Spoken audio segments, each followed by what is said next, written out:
Generations to come will scarce believe that such a one as this ever walked upon this earth. He was Mohandas Karamchand Gandhi. Today, if Gandhiji were to go round the country, what would he see and feel?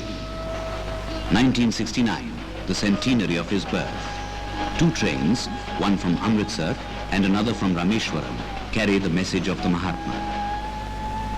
As the train traverses the plains of Punjab, it brings to mind the tragedy of Jallianwala Bagh, 1919, of the brave patriots who laid down their lives. From the ashes of yesterday is born the new Punjab and Haryana of today. A land of plenty, the granary of India. Our salvation can only come through the farmer, said Gandhiji. Their prosperity alone can make India a country fit to live in.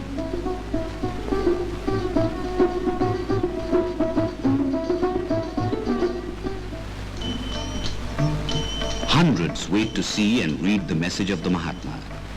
Many of us have never seen his beaming face in life, the face that moved the hearts of millions.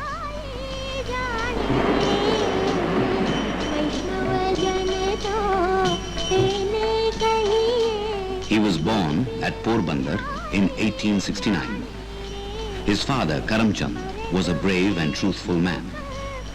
Putlibai, his mother, was a deeply religious woman. From his parents, in early childhood, he learnt his first lessons in truth, love, and ahimsa. He learnt never to fear anything save fear itself. These became his guiding stars throughout his life. Young Gandhi went to London to qualify as a barrister.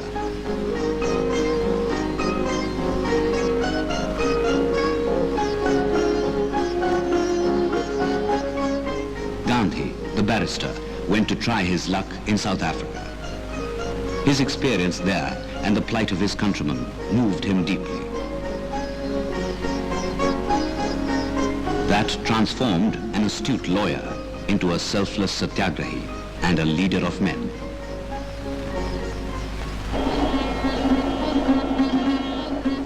The second train from Rameshwaram travels through Tamil Nadu, Kerala, Mysore and Andhra Pradesh. This exhibition on wheels is witness to the new India. In the country's reconstruction, Gandhiji did not rule out large industries and public utilities. He said, "I have not contemplated, much less advised, the abandonment of a single life-giving industrial activity. Machinery has its place. It has come to stay, but it must not be allowed to displace human labor."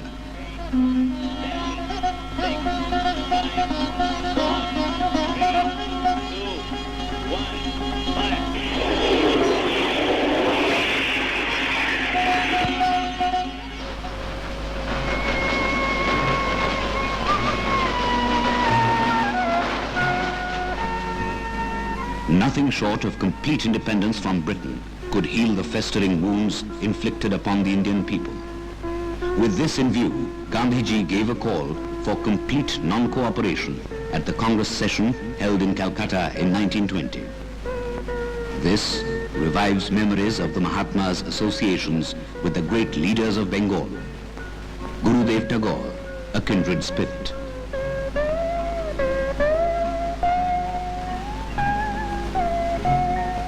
C.R. Das, a great patriot. Subhash Chandra Bose, the stormy petrel. Noakhali, 1946. In the raging fire of Hindu-Muslim antagonism walked the saint, barefooted, to wipe every tear from every eye. Let us forget all thoughts of I am Hindu, you are Muslim. Let us sink I and mine in a common Indian nationality. The need of the moment is mutual respect and tolerance. Today, we hang our heads in shame. Where have all those ideals gone?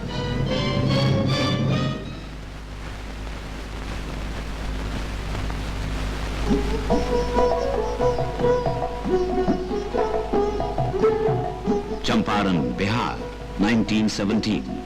The first triumph in India of Gandhiji's unique weapon, Satyagraha, non-violent civil disobedience. Non-violence is never a method of coercion.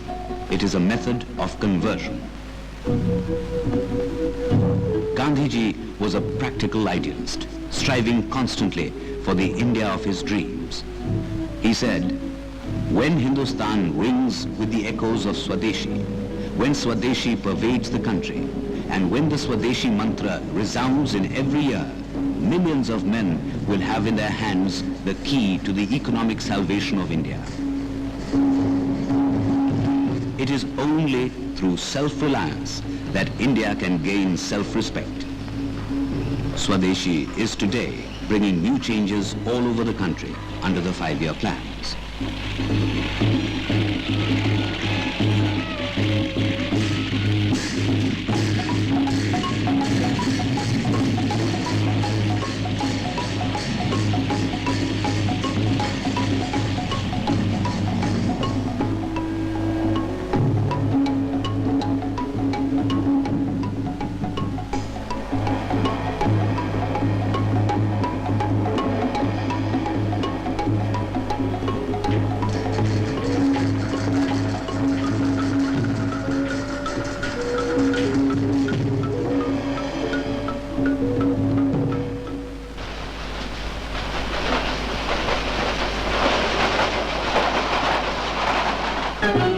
Village uplift was Gandhiji's first freedom. If the village perishes, India will perish too. If the 7 lakh villages of India are to be kept alive, and if peace, that is the root of all civilization, is to be achieved, we have to make the spinning wheel the center of all handicrafts. To him, the charkha was the symbol of Swaraj. Swaraj through self-reliance. And the revival of village industries was but an extension of the Khadi effort. Gandhiji's program of village uplift included everything that promoted the well-being of the villagers: health, education, sanitation, Panchayati Raj. By education, I mean an all-round drawing out of the best in child and man, body, mind and spirit.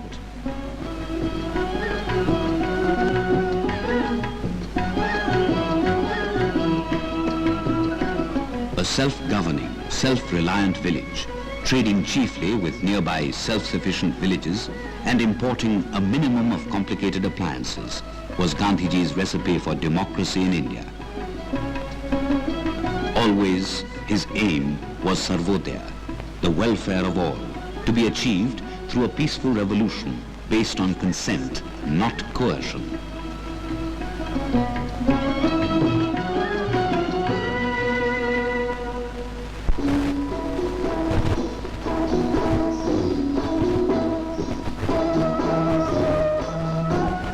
Bapu was the embodiment of love.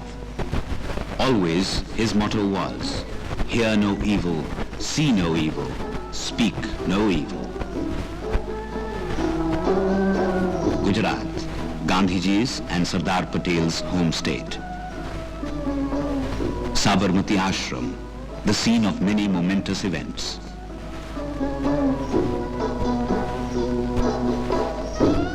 The famous Dandi March. It was a battle of right against might.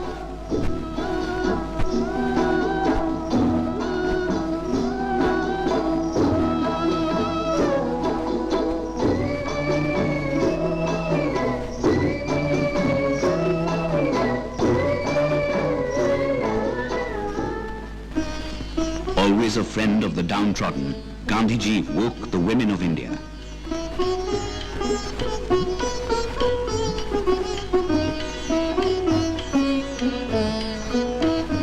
I believe in the proper education of the women of India. Woman is the companion of man, gifted with equal mental capacities. She has the same right of freedom and liberty as he. India's salvation depends on the sacrifice and the enlightenment of her women.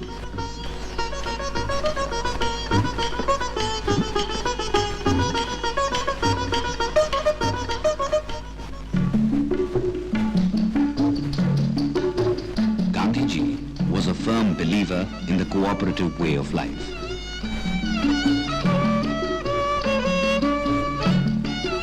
We shall not derive the full benefits of agriculture until we take to cooperative farming.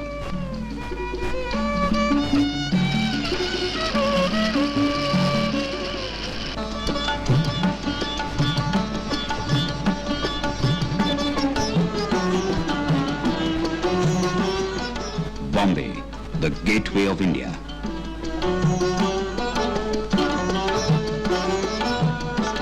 August 1942. Quit India. Gandhiji demanded nothing less than freedom and gave to the nation the clarion call, do or die.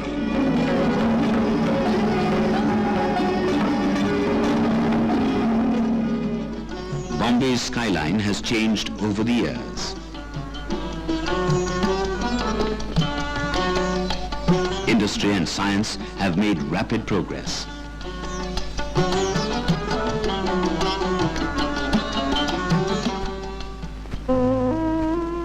But there is still poverty in the midst of plenty. Want and ignorance abound.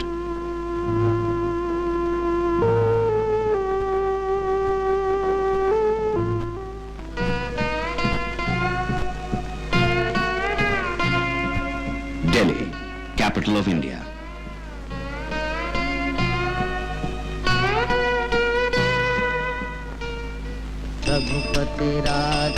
The Bhangi colony, where Gandhiji often stayed.